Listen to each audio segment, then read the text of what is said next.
तो पहले theoretical questions को कवर किया हुआ है। मैंने आपको कल एक्चुअली मैसेज में ये लिखा था कि प्रैक्टिकल पोर्शन कोशिश करना, थ्योरेटिकल तो सब कर ही लोगे। ठीक है। Question number 1, who is considered as an agent under the Indian Contract Act, state the duties of an agent to his principal। MTP में आया हुआ है पहले। तो सर एजेंट कौन है? सर एजेंसी को कहीं डिफाइन नहीं किया गया है, लेकिन एजेंट एंड प्रिंसिपल को जरूर डिफाइन किया गया है कि सर एजेंट वो होता है, वो पर्सन होता है employed to do any act for another और to represent another in dealing with the third persons. और प्रिंसिपल कौन होता है? Means a person for whom such act is done or who is so represented by an agent। ठीक है। Duties अपन ने पढ़ी हुई हैं। ठीक है, 8-9 ड्यूटीज जितनी भी हैं तो वो है। ठीक है। जैसे कल रिचा ने पूछा था सर वो यदि सीक्रेट प्रॉफिट्स बना ले और प्रॉपरली अकाउंट्स नहीं देवे तो क्या? तो sir it is one of the duty not to make secret profits. ठीक है, ये ड्यूटी होती है, यदि ड्यूटी पूरी नहीं की तो फिर मतलब नहीं है। ठीक है। तो ये थे आपके। मैं अपन वापस इस पे समय खराब नहीं करेंगे क्योंकि ये सब अपन डिटेल में पढ़ चुके हैं। तो सर स्टेट द ड्यूटीज की ड्यूटीज आ गई, तो जहाँ ड्यूटीज आती है वहाँ राइट्स की भी बात आती है क्योंकि rights and duties go hand in hand. तो नेक्स्ट क्वेश्चन यही है, what are the rights of an agent under the Indian Contract Act? कि सर राइट टू रेम्यूनरेशन है, राइट टू लियन है, राइट टू इंडेमनिटी है, right to compensation for injury caused by principal's neglect है, and right to retain out of the sums received on principal's account है। ये पांचों भी अपन कर चुके हैं। Next, explain various modes of creation of agency. तो मैंने जस्ट लिस्ट किए हैं क्योंकि डिटेल आप नोट्स में अपने पास में है ही कि sir what are the modes, किस तरीके से एजेंसी बनती है। सर एक्सप्रेस तरीके से बनती है, इम्प्लाइड से बनती है, बाय ऑपरेशन ऑफ लॉ बनती है, एंड बाय रेटिफिकेशन बनती है। इम्प्लाइड में भी फर्दर दो सब कैटेगराइजेशन है, agency by estoppel and agency by necessity. सब पढ़ा हुआ है अपन ने। Next, related question, what is an agency by ratification, what are the requisites of a valid ratification? ठीक है। पहले जो काम किया हुआ है उसको बाद में अप्रूव कर देना आफ्टरवर्ड्स, यही तो रैटिफिकेशन होता है। ठीक है। तो सब पढ़ा हुआ है। Next, requisites of a valid ratification की सर ये 7 रिक्विजाइट्स अपन ने देखे हुए हैं। सर रेटिफिकेशन एक्सप्रेस भी हो सकता है, इम्प्लाइड भी हो सकता है। रेटिफिकेशन वो आदमी नहीं कर सकता जिसकी knowledge of the facts is materially defective, जिसको पूरी बात ही ध्यान नहीं है, वो आदमी प्रिंसिपल बन के रेटिफिकेशन कैसे कर सकता है? पूरा ट्रांजैक्शन रेटिफाई करना है, ऐसा तो नहीं करना है जो मेरे मतलब का वो रेटिफाई कर दूं, जो तेरे मतलब का या किसी और के उसका है उसको रेटिफाई कर दूं। ना ना ना ना, ऐसा नहीं चलेगा। Ratification can not injure third person और lead third party to damage. ठीक है, ऐसा नहीं होना चाहिए जिससे किसी थर्ड पार्टी को नुकसान हो रहा हो, वो रैटिफिकेशन काम नहीं आएगा भैया। ठीक है, रीजनेबल टाइम के अंदर अंदर करना होता है रैटिफिकेशन, कम्युनिकेट भी करना होता है सामने वाली पार्टी को। और जो एक्ट आप रेटिफाई कर रहे हैं वो एक्ट वैलिड होना चाहिए, वॉइड या इलीगल एक्ट नहीं होना चाहिए। Related question, state with reason whether the following statement is correct or not। ratification of agency is valid even if knowledge of the principle is materially defective। Sir incorrect है। ठीक है, यदि कोई काम ratify कर दिया है जिसकी आपको पूरी नॉलेज ही नहीं है, डिफेक्टिव नॉलेज है, ठीक है, उस बात के बारे में अधूरी नॉलेज है जिसके लिए आप रेटिफिकेशन कर रहे थे, वो रेटिफिकेशन वैलिड नहीं है। मान लो कनव ने अपनी फ्रेंड कनव ने अपने फ्रेंड दक्ष अग्रवाल के लिए कोई काम किया, उसको पूरी बात बताई नहीं कि देख मैं तेरे लिए कार खरीद के लाया हूँ। ठीक है, तेरे बिहाफ पे मैंने कार का सौदा तय किया है, कार एसएस मेक की है, मॉडल की है, सेकेंड हैंड कार है, और इतनी अच्छी कंडीशन में है। द- दक्ष अग्रवाल को उसने लिमिटेड जानकारी दी, कुछ जानकारी छुपा ली। क्या छुपा ली या बताई नहीं कि इस कार पे 2 लाख रुपए का लोन बाकी है अभी बैंक का, तो जो खरीद रहा है वो भी तो उसी को चुकाना पड़ेगा। तो दक्ष ने लिमिटेड इंफॉर्मेशन के बेसिस पे रैटिफिकेशन कर दिया, ठीक है तू मेरे लिए खरीद के लाया, डन, मैं अप्रूव करता हूँ। अरे भाई तेरी नॉलेज मटीरियली डिफेक्टिव है, तुझे पता ही नहीं इस कार पे 2 लाख रुपए का लोन है, तो क्या ये रेटिफिकेशन वैलिड होएगा? नो सर, ये रेटिफिकेशन वैलिड नहीं होगा। ठीक है, कहना वैसा काम ना करना कि है ना अच्छी अच्छी बातें बता दे लेकिन सिक्के का दूसरा पहलू बताया ही नहीं। ठीक है, चलो। कि पापा मेरे मैथ्स में तो आ गए हैं सर पापा 100 में से 80। ठीक है, मेरे अकाउंट्स में आ गए हैं 100 में से 70। ठीक है, मेरे इकोनॉमिक्स में आ गए 100 में से 85। पापा देखो मैं कितने अच्छे नंबर लाया हूँ। ठीक है, बस लॉ का नहीं बता रहा है। इधर से शाबाशी लेना चाहता है लेकिन इधर से डांट पड़ जाएगी ना, इसलिए नहीं बताना चाह रहा है। ठीक है, पूरा बताते हैं तो ही सही कम्युनिकेशन होता है। चलिए, एजेंसी कब कब टर्मिनेट होती है? When an agency is terminated. Sir कल ही पढ़ा है अपन ने कि अलग अलग तरीके जिनसे एजेंसी खत्म होती है। सर या तो बिजनेस कंप्लीट हो जाए, या डेथ और इंसैनिटी ऑफ द प्रिंसिपल और एजेंट, या अनसाउंड माइंड के हो जाते हैं, या प्रिंसिपल इंसॉल्वेंट हो जाता है, एजेंट नहीं प्रिंसिपल। टाइम पीरियड के लिए बनाई गई और टाइम खत्म हो गया। सब्जेक्ट मैटर जिसके लिए बनाई गई थी वही खत्म हो गया, फ्रस्ट्रेट हो गया, डिस्ट्रक्शन हो गया। प्रिंसिपल एलियन एनिमी बन गया। सब बनाया था तब सही था लेकिन सब्सिक्वेंट इलीगैलिटी हो गया। रिवोकेशन और रिनंसिएशन, ये वो दो पॉइंट्स हैं जहां पार्टीज खत्म करती हैं, ये वो पॉइंट्स हैं जहां पर लॉ खत्म कर देता है। ठीक है, related question. when does an when does the termination of an agency takes effect? कि सर कब, टाइम पूछ रहा है ये आपसे, कब इफेक्टिव होता है? when does the termination of an agency takes effect? कि sir as between the principal and agent, when it comes to the knowledge of the agent। Termination कब इफेक्टिव होता है? प्रिंसिपल और एजेंट के बीच की बात करें तो तब होता है when it comes to the knowledge of the agent। कल ही एग्जाम्पल कराया था ना कि प्रिंसिपल ने तो 10 तारीख को एजेंसी खत्म कर दी लेकिन एजेंट को वो 12 तारीख को कम्युनिकेट हो रही है लेटर के थ्रू, और एजेंट को नहीं 11 तारीख को कोई थर्ड पार्टी के साथ में काम फिक्स कर दिया एजेंसी से रिलेटेड। तो सर अब वो बाइंडिंग होगा एजेंट पे भी, थर्ड पार्टी पे भी और प्रिंसिपल पे भी। ठीक है, तो सर जब तक एजेंट को कम्युनिकेट नहीं हो तब तक एजेंसी टर्मिनेट नहीं होती।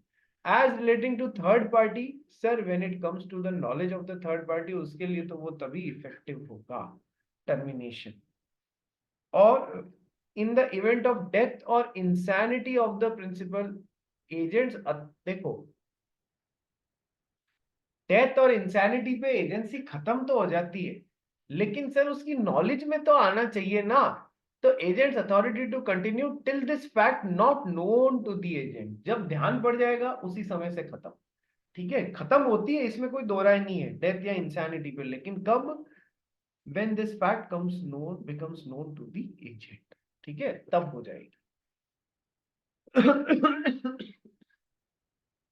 वीडियो ऑन क्यों नहीं है भाई? जल्दी जल्दी वीडियो ऑन कर। अरे वेलकम बैक मिस्टर सुहान गोयल। सुहान गोयल, यस सर। इतने दिन कहाँ थे? सर वो प्रीलियम चालू थी। तो प्रीलियम चालू नहीं और खत्म हो गई क्या रे अब? हाँ अब हो गई। अच्छा, और किसकी खत्म हो गई? देवांश की भी हो गई क्या? सुहान, नहीं शायद उसकी चालू हुई है अभी। क्यों वो तेरे साथ नहीं है क्या? नहीं नहीं वो दूसरे कॉलेज में। अच्छा अच्छा, चलिए कोई बात नहीं। आ जाओ भैया आ जाओ। Next, discuss the rights of an agent against his principal. Sir अपन ने rights of an agent, duties of an agent, rights of the principal, duties of the principal, third party के एस्पेक्ट में भी अपन ने पांचों के एस्पेक्ट मतलब तीनों जनों के एस्पेक्ट में पढ़ा हुआ है। Rights and duties of agent, rights and duties of principal and third parties. ठीक है, चलिए discuss the rights of an agent, ये सब कर चुके हैं अपन, कोई बड़ी बात नहीं है। When agent is personally liable, बड़ा अच्छा क्वेश्चन है। When an agent is personally liable for the acts of the principal, principal के कामों के लिए एजेंट पर्सनली लायबल कब होगा? या फिर same question, an agent is neither personally liable nor can he personally enforce the contract on behalf of the principal। Comment कि sir वैसे तो जनरल रूल ठीक ही है कि agent is just a connecting link between the third party and the principal, तो sir इसकी कोई पर्सनल लाइबिलिटी तो वैसे नहीं होती, लेकिन सर कुछ जगहें, 7-8 जगहें ऐसी है जहां पर एजेंट पर्सनली लायबल होता है।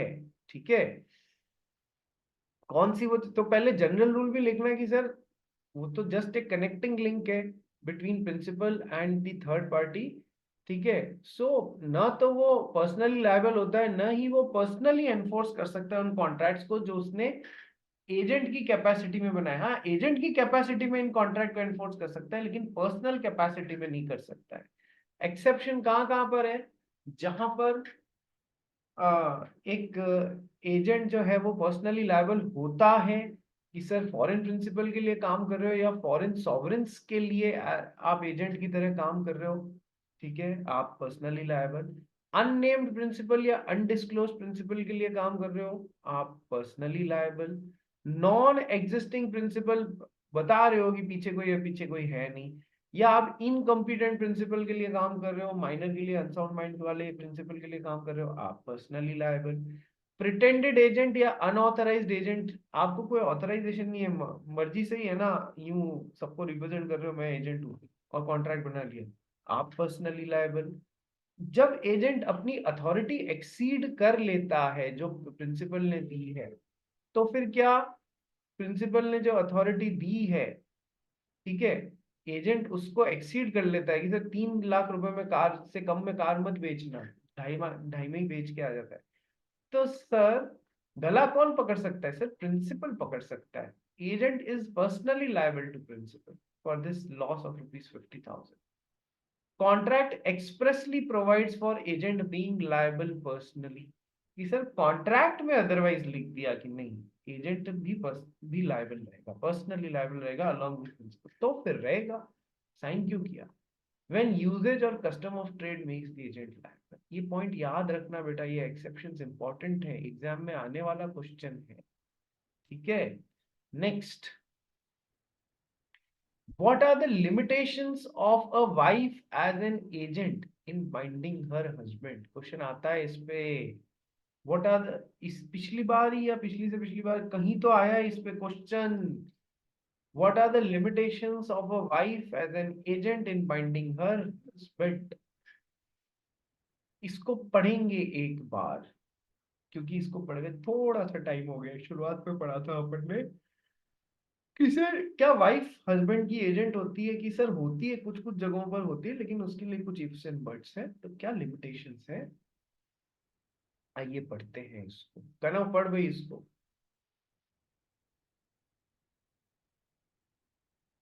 हाँ sir. Where a married woman cohabits with her husband, there is a presumption that she has the implied authority to pledge his credit for necessaries. देखो, A wife अरे living भाई with her husband. मेरे को भी पढ़ाने दे यार, एक एक लाइन पढ़ फिर आगे बढ़, ठीक है। वेयर अ मैरिड वुमेन, तो यार वाइफ की बात कर रहे हैं, मैरिड वुमेन ही होगी। को हैबिट्स, हैबिटेट मतलब होता है रहवास, ठीक है, तो यानी कि वो हस्बैंड के साथ में रहती, तो पहला कीवर्ड क्या हो गया? को habits. There is a presumption, पहले से हम मान लेते हैं कि उसके पास में इम्प्लाइड अथॉरिटी है कि वो हस्बैंड की क्रेडिट को प्लेज कर सकती है, यानी किराए पे ले सकती है, फॉर नेसेस, किराए पे नहीं सॉरी यार, वो मतलब उधार पे ले सकती है फॉर नेसेसरीज। तो क्या तीन को हैबिट्स, इम्प्लाइड अथॉरिटी, नेसेसरीज के लिए, ये तीन इंपॉर्टेंट बातें फर्स्ट लाइन से निकल के आई है, कीवर्ड्स हैं, आने चाहिए, अंडरलाइन होने चाहिए। आगे पढ़ भाई। अ वाइफ, हाँ sir. A wife living with her husband has the implied authority of the husband to buy articles of household necessary. Implied authority husband की तरफ से मिली हुई होती है कि तुम एजेंट जैसे मेरे नाम से सामान खरीद सकते हो, नेसेसिटीज जो भी घर की जरूरतें हैं वो। आगे, Wife's implied authority to bind her husband by her credit purchase is, however, subject to some important limitations. देखो First, it is necessary. देखो, first they must be, husband and wife should be living together, साथ में रहे, वो कोहैबिटेट का मतलब ही यही होता है। अच्छा, अलग भी रह रही है, नीचे वाला पैराग्राफ देखो, बिना उस लड़की की खुद की गलती के, वाइफ की खुद की गलती के अलग रहना पड़ रहा है तो भी कर सकती है। यदि वाइफ की गलती कहीं ना कहीं इन्वॉल्व है अलग रहने में, लड़ाई झगड़ा करके अलग रहती है, तो फिर नहीं कर सकती है कि वाइफ हस्बैंड से अलग तो रहे लेकिन उसके नाम पे उधारी ले ले हुए, ऐसा नहीं हो सकता।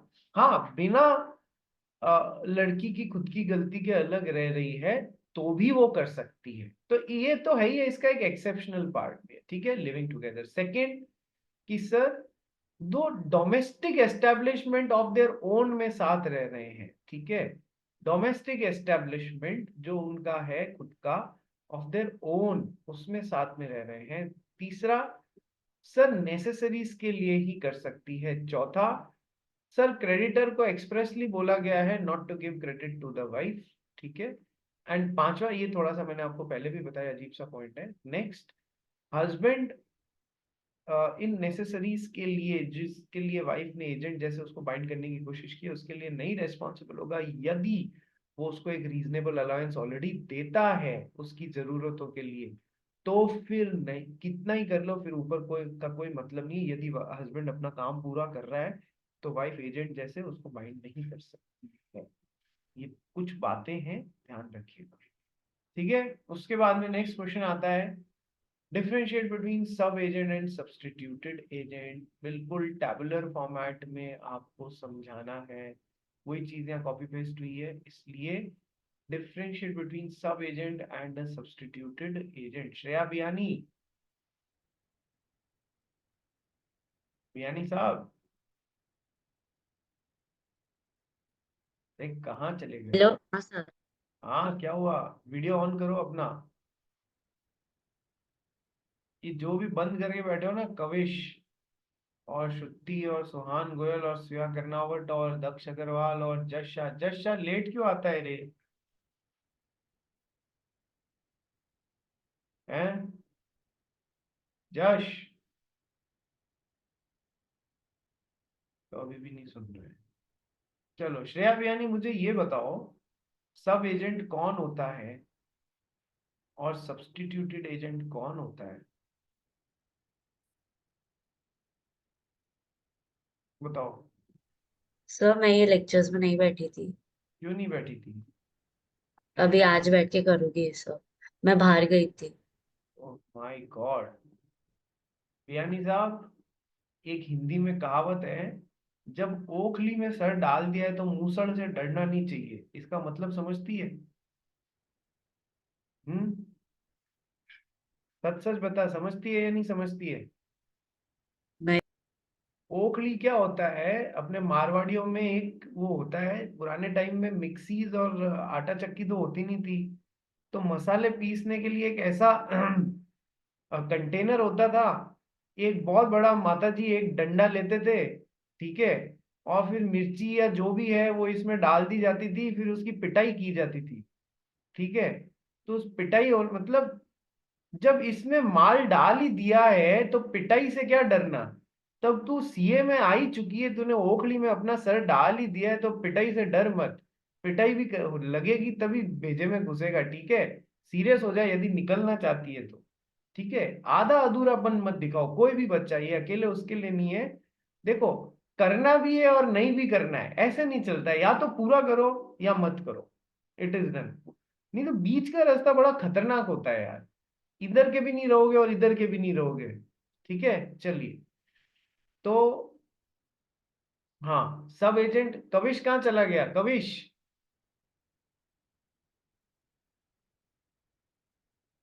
कविश भैया,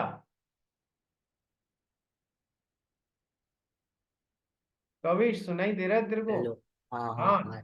सब एजेंट कौन होता है कविश, और सब्स्टिट्यूटेड एजेंट कौन होता है?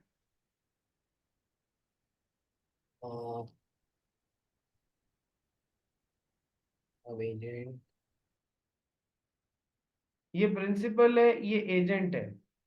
अब बता सब एजेंट कौन होता है?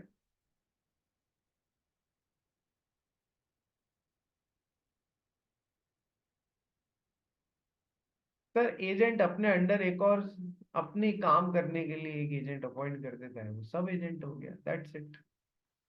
और सब्स्टिट्यूटेड एजेंट कौन होता है? सब्स्टिट्यूटेड एजेंट कौन होता है Richa? For agent to act for the principal and knowledge and consent of the agent to act for the principal with knowledge and consent of the principal. देखो तो, सब एजेंट भी तो कई बार प्रिंसिपल की कंसेंट से अपॉइंट किया जा सकता है। ठीक है, तो सब एजेंट और सब्स्टिट्यूटेड एजेंट में क्या फर्क हो गया फिर?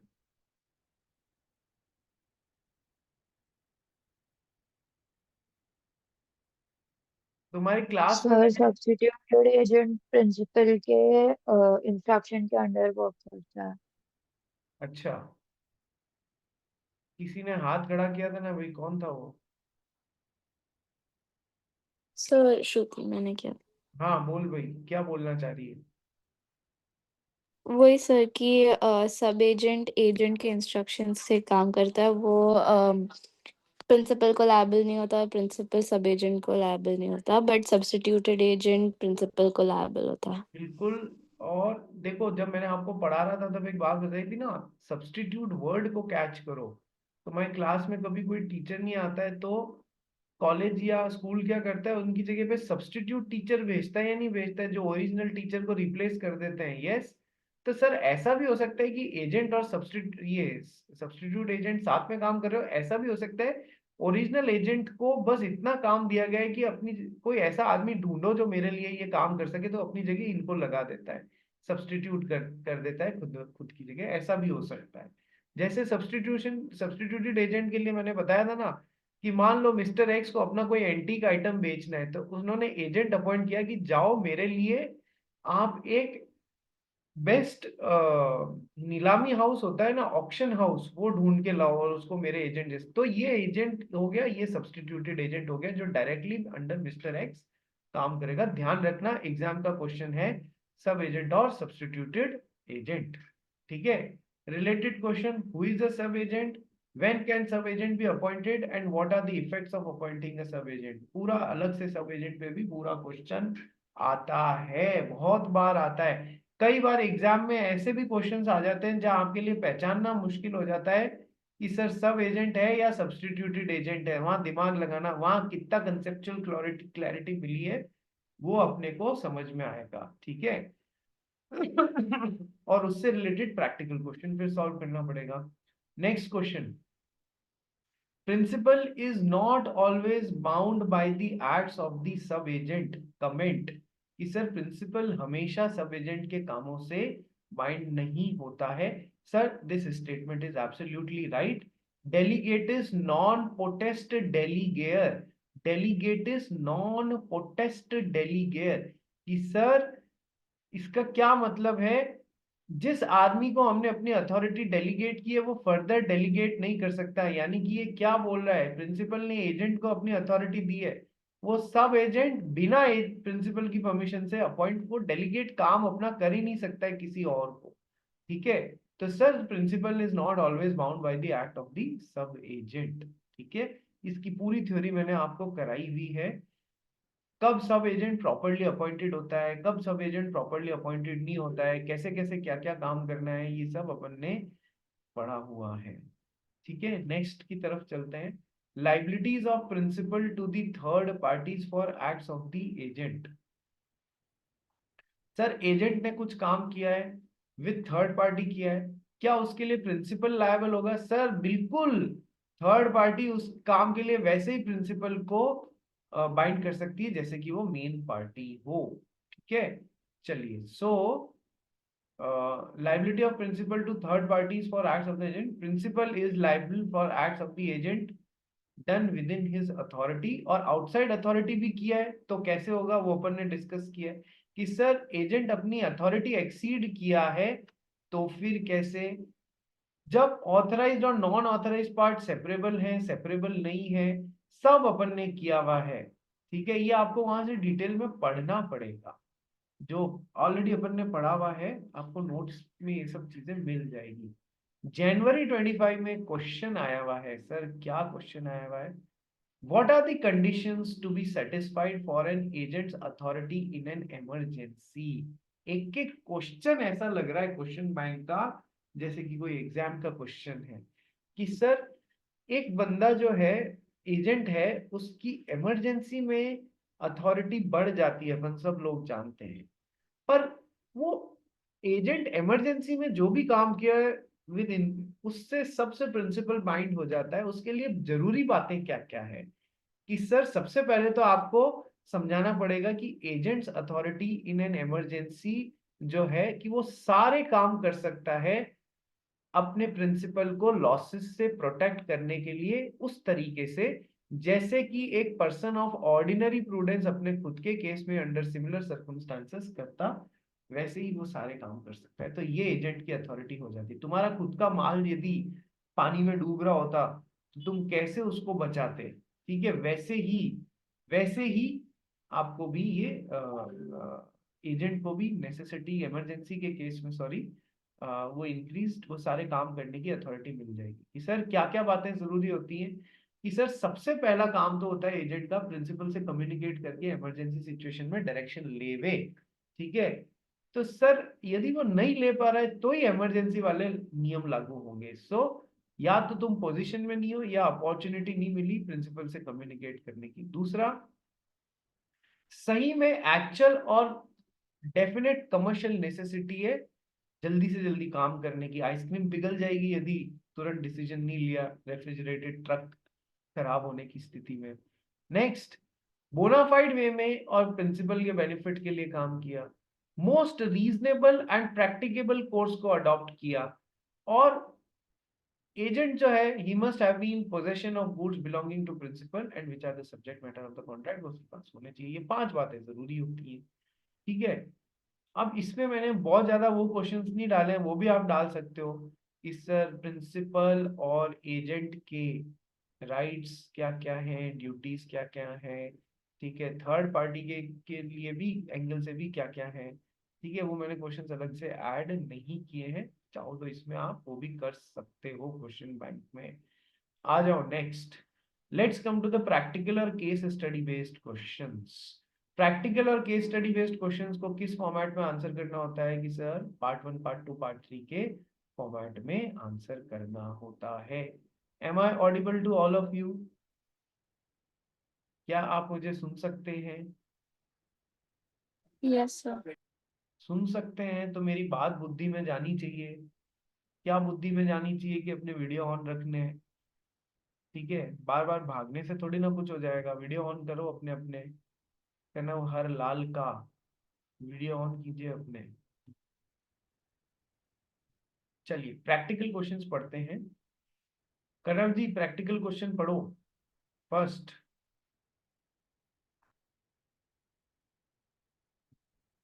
कहाँ चला गया कनव जी, कहाँ हाँ गए? सर, हाँ सर, आ गया। नेट नहीं आ रहा था। A appoints M a minor as his agent to sell his watch for cash at a price not less than 700. M sells it to D for 350. Is the sale valid? Explain the legal provisions of M and D, referring to the provisions of the Indian Contract Act 1872. देखो वैसे तो minor जो है वो contracts बनाने के लिए competent नहीं होते हैं, मोरी बीबी वर्सेस धर्मदास घोष। लेकिन सर चूंकि है ना किसी एजेंसी के कॉन्ट्रैक्ट में एजेंट का कोई पर्सनल लायबिलिटी नहीं होता है, इस वजह से can minors be appointed as an agent? Yes sir, बिल्कुल अलाउ किया गया है। Minors can be appointed as an agent because they are just in representative capacity of the principal. अब यदि आपने नॉर्मल आदमी को यानी कि एक मेजर आदमी को एजेंट अपॉइंट किया होता और इसने अपनी ताकत के दायरे के बाहर जाके काम कर लिया होता, जो प्रिंसिपल ने दी थी अथॉरिटी दी थी उसके बाहर जाके काम कर लिया होता, तो एजेंट पर्सनली लायबल हो सकता था। लेकिन जब आपने माइनर का अपॉइंट किया है, उसने डायरेक्शंस फॉलो नहीं किए हैं, उसके बाहर जाके काम कर दिया, तो सर इसकी कोई पर्सनल रिस्पॉन्सिबिलिटी माइनर की नहीं होती। यही तो नेगेटिव पॉइंट है माइनर को एज एन एजेंट अपॉइंट करने का। तो सर माइनर को अपॉइंट करते हुए बोला था 700 रुपए से कम घड़ी मत बेचना, ये भाई 350 में ही बेच के आ गए, ठीक है। तो अब क्या क्या आप इनसे वसूल पाएंगे? ना, बिल्कुल नहीं वसूल पाएंगे। क्या थर्ड पार्टी के साथ में कॉन्ट्रैक्ट कैंसिल कर पाएंगे? ना, बिल्कुल नहीं कर पाएंगे। यदि उसने गुड फेथ में खरीदा है, इन दोनों की सांठगांठ नहीं थी, तो बिल्कुल 350 रुपए में घड़ी उनकी हो जाएगी, ठीक है। So minors can be appointed as an agent but cannot be held liable for acts done outside the scope of authority given by principal. So minor shall not be liable to principal even if he exceeds his authority. and principal will have to bear the loss all by himself for wrongful acts of the minor. Simple है, जो बताया था वही है. Yes sir. Question number 2 पढ़ गई. Rahul, a transporter, was entrusted with the duty of transporting tomatoes from a rural farm to a city by Ashwin. Due to heavy rains, Rahul was stranded for more than 2 days.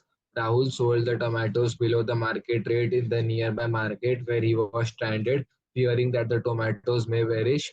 Can Ashwin recover the loss from Rahul on the ground that Rahul had acted beyond his authority? Agency in case of emergency, yes और no. अभी पढ़ के आए हैं कि sir नहीं बेचा तकलीफ हो जाएगी, तो सर पार्ट 1 पार्ट 2 पार्ट 3 पूरी थ्योरी बताना. ठीक है कि सर वो 5 बातें यदि सेटिस्फाई हो रही है वो भी आनी चाहिए इसमें. ठीक है, ये मैंने जस्ट शॉर्ट में आंसर्स बताए हैं. प्रॉपर आपको पार्ट 1 पार्ट 2 पार्ट 3 में आंसर करना है कि सर यदि टाइमली प्रिंसिपल से कम्युनिकेट करने की कोशिश की, नहीं हो पा रहा था, डायरेक्शन नहीं मिल पा रहे थे. सेकंड कि ये जो ऊपर 5 पॉइंट पढ़े थे ना यार अपन ने, ये वाले agency in case of emergency, promptly उसने जो भी काम किया है, मैन ऑफ ऑर्डिनरी प्रूडेंस, सब अपने गिवन केस में सिमिलर सर्कमस्टेंसेस में वही करता. सही में कमर्शियल नेसेसिटी थी, बोनाफाइड वे में काम किया है, मोस्ट रीजनेबल और प्रैक्टिकेबल वे में किया है. तो यदि ये सब पॉइंट्स यदि सेटिस्फाई हो जाते हैं, भले ही उसने अश्विन के डायरेक्शन पे काम नहीं कर पाया, बट उसने अपने प्रिंसिपल को लॉसेस से बचाने की कोशिश की है, तो फिर वो Rahul acts in an emergency as a man of ordinary prudence, so Ashwin will not succeed against him for recovering the loss. वो एजेंट को responsible नहीं बना सकता. In the instant case, Rahul the agent was handling perishable goods like tomatoes and can decide the time, date and place of the sale, not necessarily as per the instructions of Ashwin the principal, with the intention of protecting Ashwin from loss. ठीक है, और ये man of ordinary prudence in his own case, ये भी आना चाहिए. सारी 5 points और इमरजेंसी की जो इंपॉर्टेंट बातें हैं वो सब आनी चाहिए. ठीक है, नेक्स्ट क्वेश्चन स्टार्ट करते हैं, पर उससे पहले एक बार सेम लिंक पे रिज्वाइन कर लो.